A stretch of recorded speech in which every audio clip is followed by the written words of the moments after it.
मित्रांनो, एक सोपा प्रश्न. आता थोडं खुश होऊयात. काय म्हटलंय? 2, 8, 3, 5, 6, 9, 7 आणि 4. थांबा, नीट लिहितो मी. 2, 8, 3, 5, 6, 9, 7 आणि 4. हे जे सर्व अंक आहेत चढत्या क्रमाने डावीकडून उजवीकडे मांडल्यास किती अंक वर दिलेल्या संख्येमध्ये ज्या स्थानावर होते त्याच स्थानावर राहतील. बघा, हे स्थान आहे त्यांचं, हे स्थान आहे.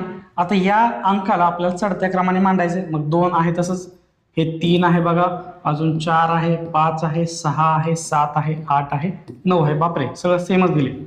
मग आता वरच्या जिथं स्थान होतं ना त्या अंकाचं तेच स्थान खालती सुद्धा आहे. अशा किती अंक आहेत बघा. इथं 2 आहे दिसतंय, अजून बघा 5 आहे, अजून 6 आहे, अजून झालं, हे 3च आहे. 1, 2, 3. ऑप्शन क्रमांक 3 हे आपलं उत्तर आहे.